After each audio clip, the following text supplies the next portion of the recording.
Hi, everybody. Welcome once again to the Spartan Sports Report here on TV3.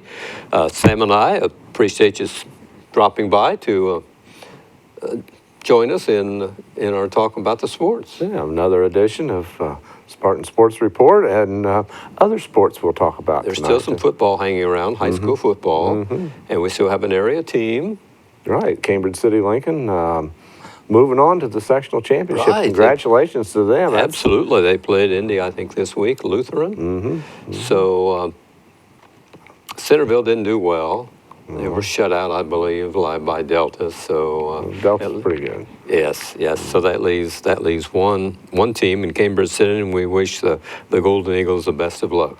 Absolutely. And former coach from Connorsville, I believe, up there, one of the assistants, and congratulations to him. He's built that program. And, Yes. vying for a sectional championship, that's not easy. Not easy at all. Defeated one of their conference foes, Tri High. I believe it Yes. was it not, or was it? I think so. I believe so, yeah. I could be wrong about it. I know that they won, so. Yeah, in the conference, our conference, we have still 3 reps, so that's good. Yeah, it shows that Eastern Indiana Conference is a pretty good football power, conference-wide, and East Central at the top of that heap, and Yes. they play host to Seymour, and the Owls will be coming to St. Leon. And Batesville is also alive. And then Lawrenceburg, I believe, is the other one. They all had good games Friday night. A lot of Lawrenceburg and East Central, especially, a lot of football tradition. But Batesville, year in and year out, Coach Hepner down there does a terrific job with those Yes, kids. he does. They're good in so many sports. It seems like Batesville, the Greyhounds, Bulldogs rather. There were some college games over the weekend. Yeah, Purdue got a big win. I think their second win of the season, and first Big Ten win of the season for them. So congratulations to them. Hoosiers in a bye week. So Notre Dame came through. Notre Dame played and won. So right in the middle of the college football season here, and it's, in a lot of ways I prefer college football over the NFL, and I watch the NFL, but I think it's just more of pure sport with the college teams. Speaking of the NFL, the Colts are playing tonight. Yeah. Undefeated Carolina. Controversy about the Colts a little bit. The last I heard,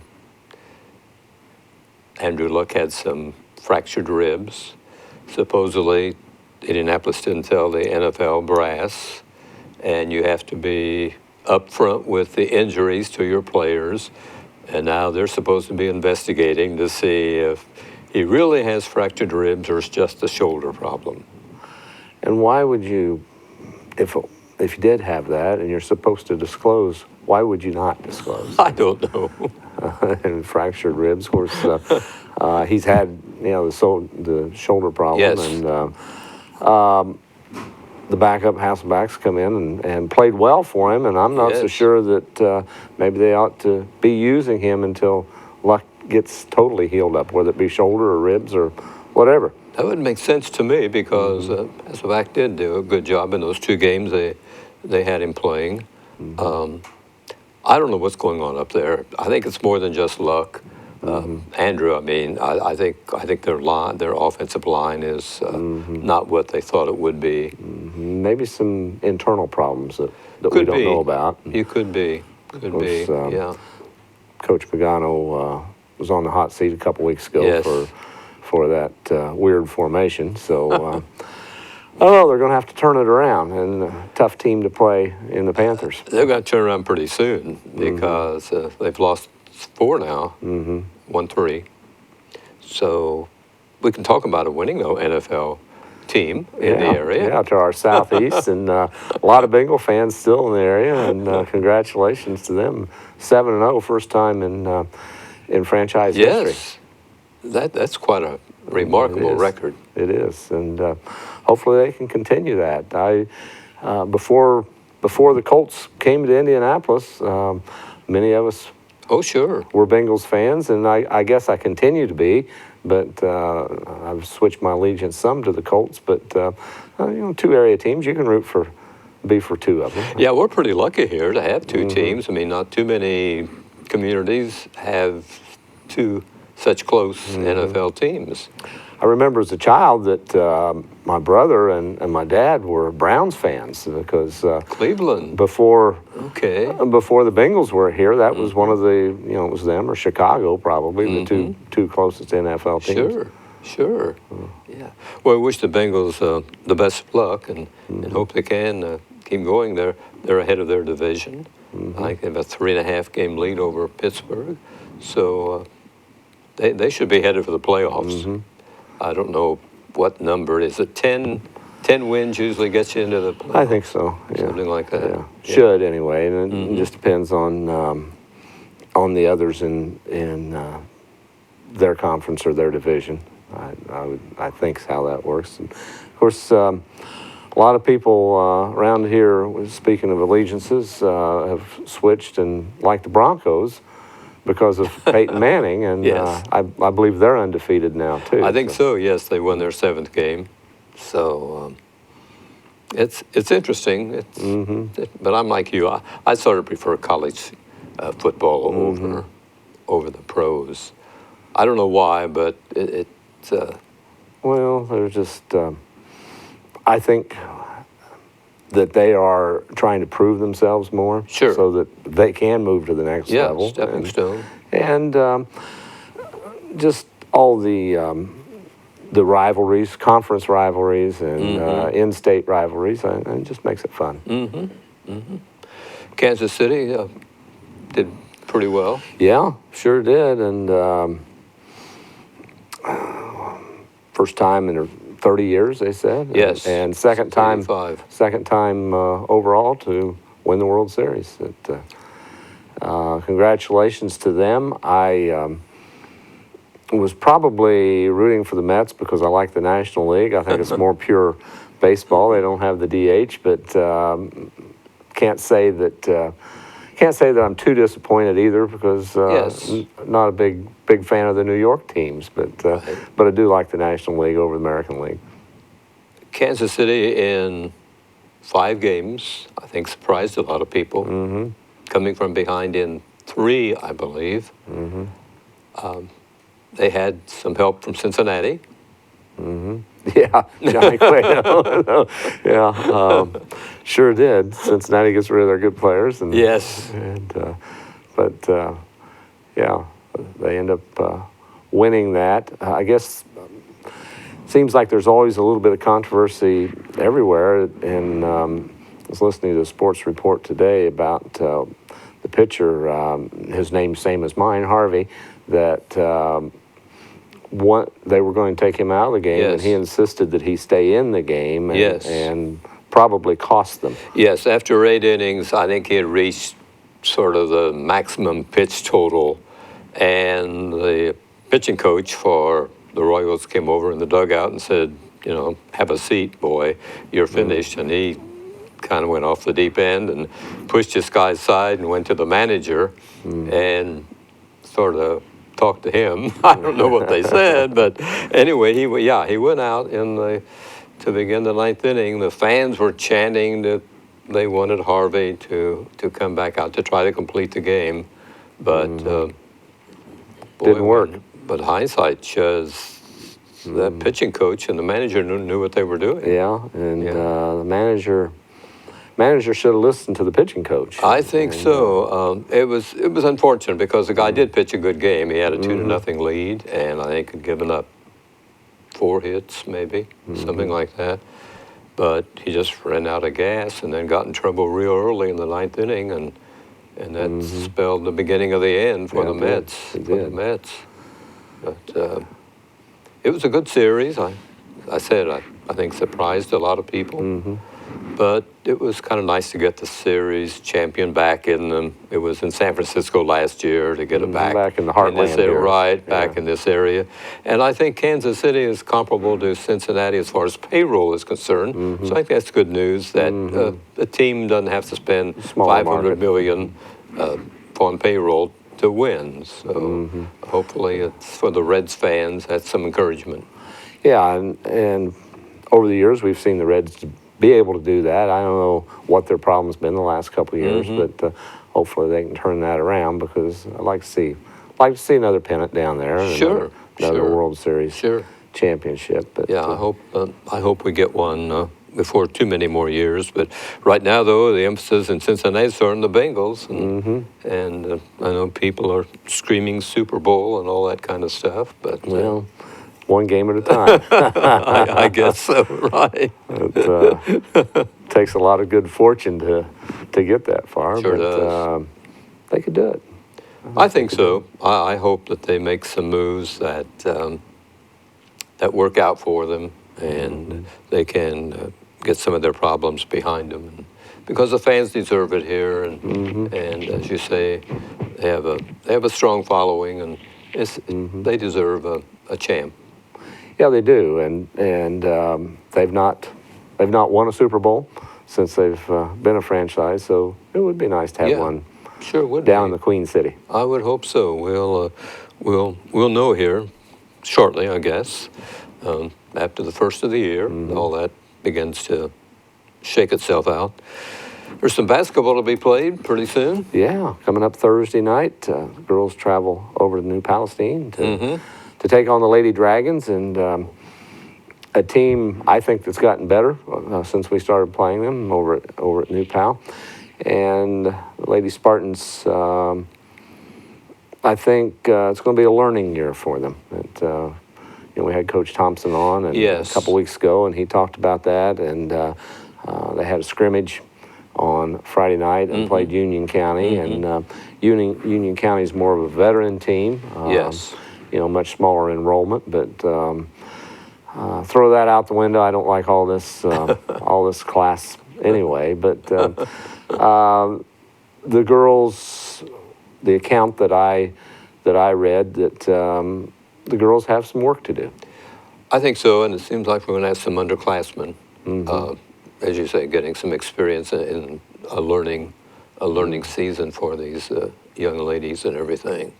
But I'm sure Michael will get all he can out of them. Oh, he will, and I know that he just wants to make sure that they play as hard as they can and up to their ability. Now, if that's not enough to win, then so be it. But they certainly have to give it their all, and the cream will rise to the top eventually. I'm sure it will. I'm sure it will. So looking forward to getting back to basketball with the Lady Spartans, and of course Dave Pollard and I will have both games this week on KMX 106.9 live from New Pal, and then Saturday night rather, Cardinal Ritter comes to town, and I think the girls' Cardinal Ritter's first trip into Spartan Bowl. We went up there last year. Yes, I can never remember them being on the schedule before last year. But my understanding, pretty good team, a lot of talent. And of course, the parochial schools sometimes are able to gather a little more talent. We'll leave it at that. But well, they're still controlled by the HSAA. I think. They are. You have to be eligible and live in the district and everything. But it's easier to make some of those transfers now that kids from the surrounding counties, if they choose to and are accepted, could transfer here, or we could have kids transfer out to other schools. They've relaxed some of those rules, but there's still certain things they have to do to make that happen. Sure. A new floor at Spartan Bowl. Yeah, and we'll get to see that Saturday night for the first time. I understand that the players so far, the coaches like it. And Coach Thompson said that, and for some reason it's quieter in there. Which is kind of interesting, but I'm sure that has something to do with the underlayment. Probably does. Did they improve the lighting too, or? No, I think they left the lights sure the same. Now I know the bowl got a good cleaning, and of course it took there was a lot of dust in there from taking up the Oh, old sure. floor and So- the wood, the concrete. So it's been cleaned from the rafters down, and maybe that improves some of the lighting also. We want to urge all the fans to come out and watch the young ladies because they will play well, I'm sure, and everything. But I don't think a whole lot of height, do you? As far No, as, I don't think so. Amanda Cobb, she's a senior. She's one of the taller girls, and she and Ashley Coker. So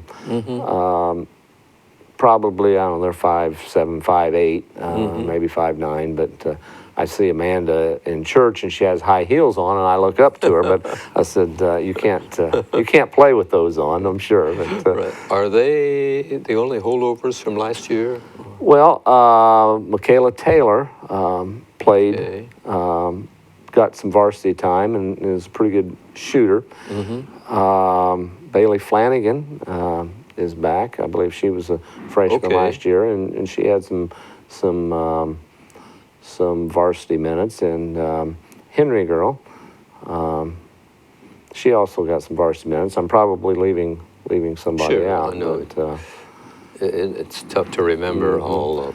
but those all- girls, their fathers played for the Spartans, so it's kind of a legacy, and that's neat to see when either boys or girls either had a mother or a father on the team at Yes. one time. I think that's Yes.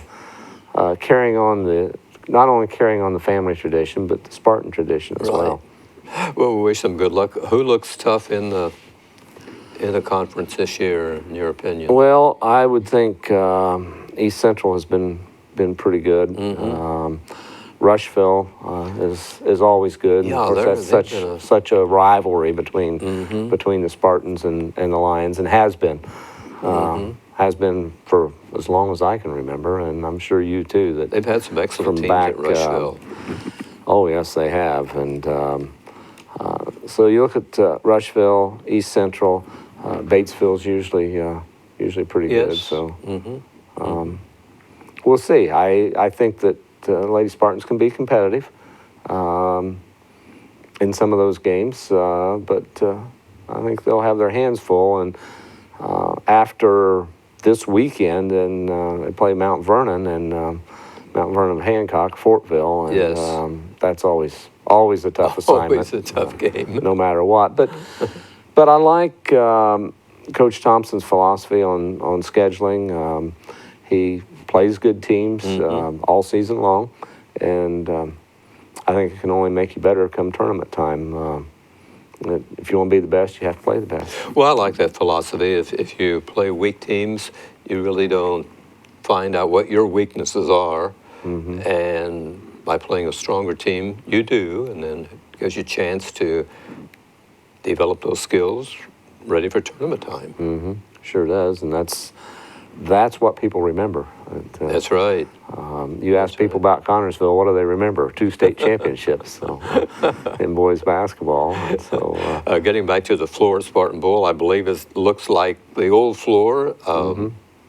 yeah, it's all trimmed out the same way. I think so. Same lettering, same And- center circle, Yes. which I like. I like tradition. Oh, I do too. They just say it's a lot lighter, a lot brighter because the old floor had yellowed. The urethane or varnish or whatever, the clear coat that was over it, and the new, what they tell me, the new water base top coat that they put on it does not turn yellow. Discolor, yes. Yeah. Well, I'm anxious to see it, and I'm sure it'll be an interesting experience for the kids to play on it. I don't know if that has anything to do with the bounce of the ball or anything. Well, it could. It could. I'd always heard that the old floor that players liked it because of the bounce and the way the ball came back to them. As we travel around different places, for instance, there's always a comparison made between Spartan Bowl and Chrysler Fieldhouse at Newcastle. Well, they have that. I wouldn't call it a real parquet floor, but they have what looks somewhat like a parquet floor, but Yes. it has a lot of bounce to it. Does And it? when I sat down there on press row to do games, and when the players run close to the sideline there, you can actually feel the floor move, Right. not only in the chair but at our tabletop. So I know at the bowl it just seemed a lot more solid. The old floor, we'll have to see how this new one, and we'll soon find out. Right, right. Yeah, it's guys just around the corner. Saturday night, first home game. They played 10 home games this year, so get a chance for the local fans to watch the young ladies in action. And girls basketball here in town, to me, the tradition, a lot of the tradition is the pregame ceremonies and the band's there, the cheerleaders are there, Spartanettes are there. And when we go out of town, a lot of times, road games, that you don't see that. I've heard those that. I've schools. heard that the spirit, Especially just for isn't girls there. basketball, and which is unfortunate. And Sure. we hear with the rich tradition we've had in girls basketball over the years, it's just been part of it that the girls, the atmosphere as far as what is created with the band and Spartanettes and yes. so on is on par with the boys' games. They may not have as many people there, but all that is done, and you got to give the band and Spartanettes and cheerleaders a lot of credit, because that's a lot of work. When you think about the band and the Spartanettes, cheerleaders too, Sure. they started in football season and go right through, and in the wintertime, they dual sports with boys and girls. Yes.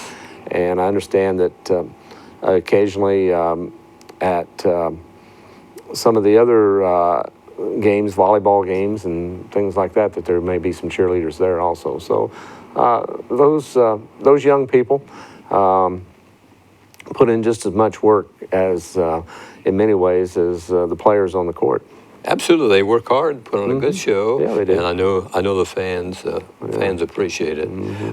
I think Coach Thompson pointed out one thing that I guess some of the young ladies playing say there aren't very many people here, and he said, well, yes, there are, as you compare to other, because the size of our gym makes it look as though there aren't a great large crowd on hand, but he said it's comparable to what other schools have that have smaller gyms. So I thought it was important. And he's right. And I've been up to Butler to watch the women play up there, and at a university, they didn't even have as many fans as we would have for a high school girls game. So at a women's game at a Division I school. Right. Gosh, I can remember when we used to have big crowds at all the ball games. It was an event to go to a ball game, but now there's so many other things that occupy people's time.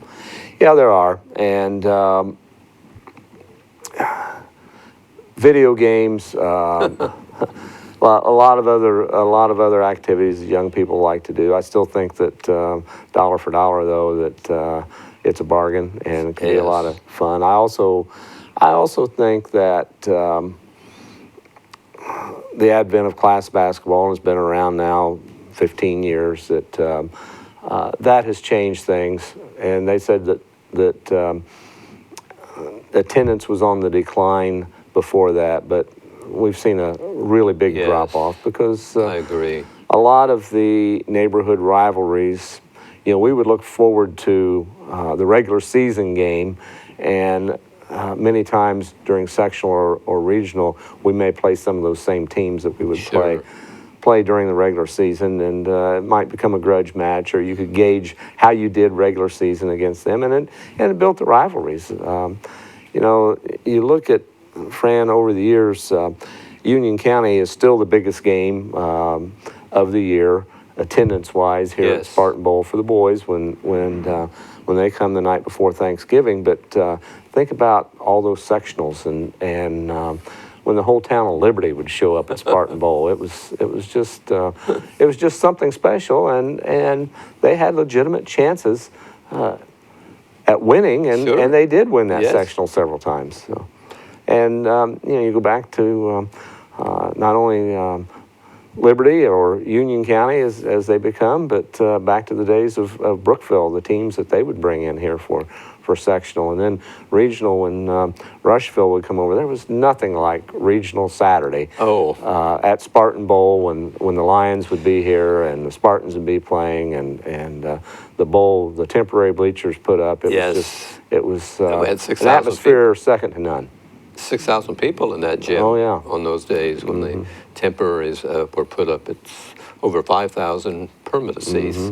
But speaking of class basketball, I guess Senator Lysing maybe has given up on her attempts. I think she's done about all she can do, and she and the other senator, they travel all over the state. But you got to give them credit that they believed in something and they Yes. tried, and it's hard.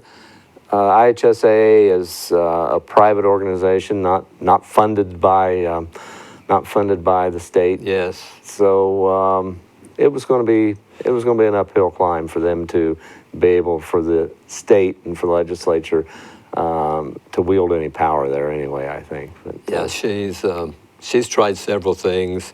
Her writing technique, she wants to... Cursive writing. Yes.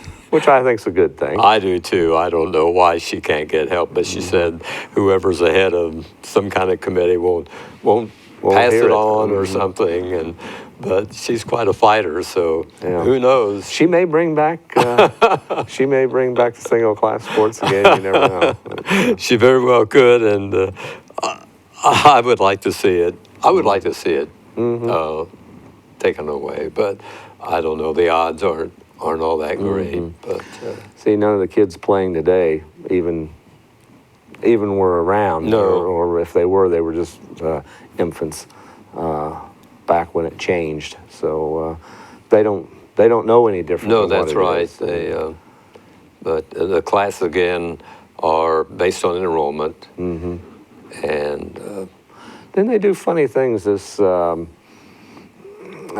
success factor that they use to move some teams up a class. I don't quite understand that. I think you're penalizing the class that follows because you look at schools that possibly had some really good teams that maybe won a state championship 3 years in a row, then they're moved up a class. But then they've lost everything to graduation. You're just penalizing the younger right. group coming in. So I don't quite understand all of that. But, I remember in football, Columbus East used to be in 4A with us. and now they're pushed up to 5A. And I'm like you, I'm not sure how that's decided or anything. But and then there's 6A in football also for, as you pointed out a couple of weeks ago here on the show, of the bigger schools, Right. the ones with 4,000 and 5,000 kids attending, are the And I understand in football, I understand having different classes, but there's so many of the other sports that I don't think it's necessary, and neither does IHSAA because I think, for instance, in soccer, there's only 2 classes, and That's maybe right. there's some other sports like that where there's only 2 classes, and I believe like track or cross country, one of those is still single class. So go figure. go figure, yeah, go figure. Again, we want to invite the fans to join the Girl Lady Spartans when they begin the season this year. Thursday night, they can catch the game with you guys. We'll be on the air at 7:15 on KMix 106.9, Dave Pollard and me, and Saturday night, they can Saturday night, be same there thing. in person at Spartan Bowl to see the new floor and That's right. a new team. yeah, so looking forward to both. Thanks, Sam. Thank you, Fran. That's the Spartan Sports Report for right now, folks. Thanks for joining us here on TV3.